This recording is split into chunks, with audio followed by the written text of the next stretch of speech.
In this video, my wife and I are going to share some stories about our marriage, and we're going to tell you exactly what nobody else will tell you about being married. When I first met you, I remember leaving the party thinking that you were very cute and funny, but I had some real big hang-ups. One is Jessica brought her Protestant friend to the party, and I didn't know that Jessica was Catholic. I assumed that she was Protestant because she brought a Protestant friend to the party. And so immediately I was at a point in my faith where I wasn't looking for anybody who wasn't going to raise our kids Catholic. I wasn't looking for anybody who wasn't going to be on the same page with me as far as my faith goes. So I left the party thinking, one, that Jessica was cute but a Protestant.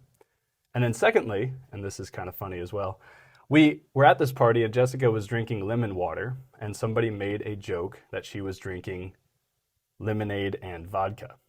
And I missed the part of the conversation where it was revealed that it was a joke. And so I thought that Jessica was drinking quite a lot and she was bubbly and intoxicating to be around because she was intoxicated. And so I personally, I don't drink. That's just not something I've ever done in my entire life. And there's reasons for that, but it's just not part of who I am. And so I thought that that was going to be another point of conflict. So I left the party. I actually got my wife's number that night. But I didn't think it would go anywhere. I didn't even text her until months later. And you just want to share a little bit about what you thought was going on that night? And then the funny part that really convicted it that I was drinking lemonade vodka was, I've never done this before, but we were at the bonfire. Oh, I forgot about this. And I thought it was funny to put my number in and my name and put a clinking beer mugs emoji.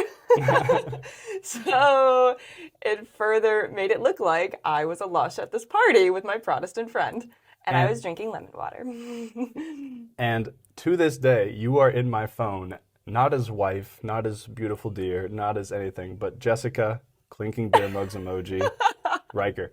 And I don't drink still, but cheers. Right? Cheers. Yeah. So I think the point is that whenever discernment is happening and whenever you're going through these stages, you don't get to see everything at once. You were telling me just today how you prayed and you told God, I know who my husband's going to be as soon as I meet him, right? Oh, yeah. I only had one relationship in high school and it broke off very mutually. And so it was a good ending. And after that relationship, I felt like I learned a lot about what I wanted. So I felt confident that the next man I date, he's going to be my husband. He has to be my husband because I know exactly what I need and it's fine-tuned now and I've learned and I've grown.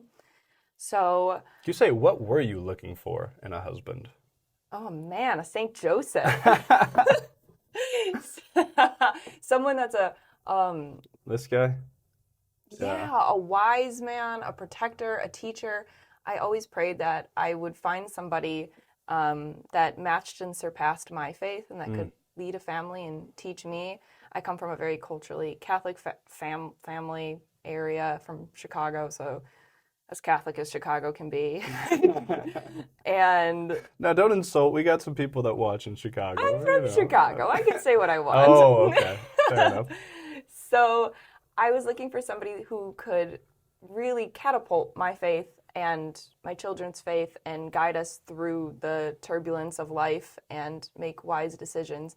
So I always prayed for wisdom in my husband and that he could teach us. And funny enough, I married a teacher. So it worked out. God listened. God answered my prayers.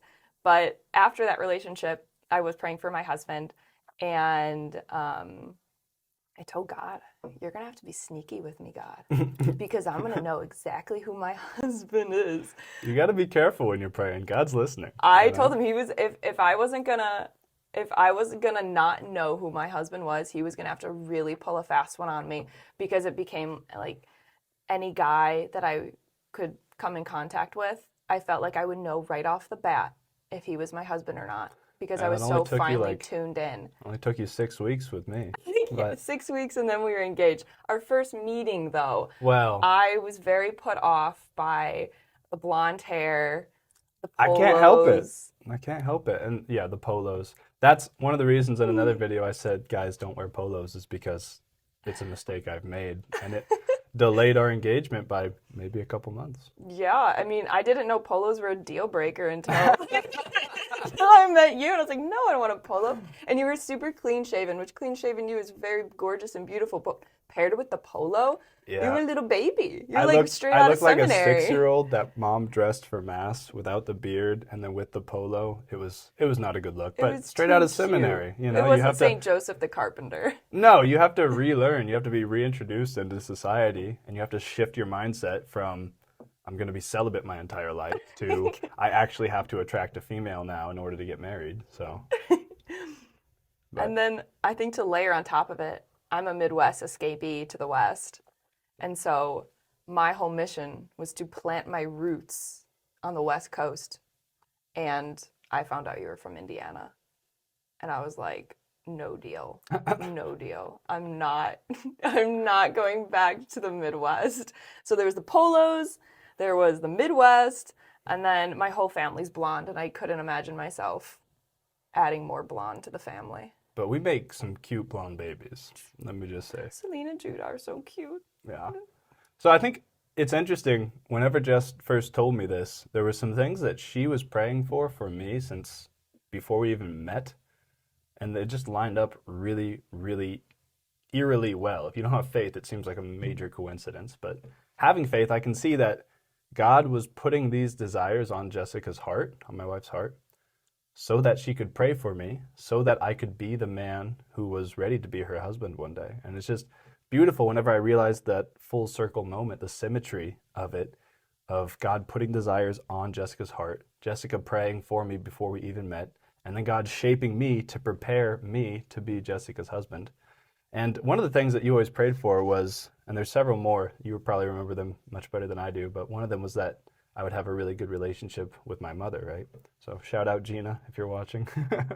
But is there any others that you remember? Yeah, so I have been praying for my future husband, which I now know who my husband is. But at the time, my future husband, since I was probably 10 or 11, I don't know, I really don't know where I picked that up from. But I would pray for you very fervently as a young child, and it went on until really I met you. And the prayers felt like little care packages from the sky. And I would talk to God about you and the things that I had hoped to find. And it just grew a love of marriage and a love of you, and not even having known you yet. Yeah.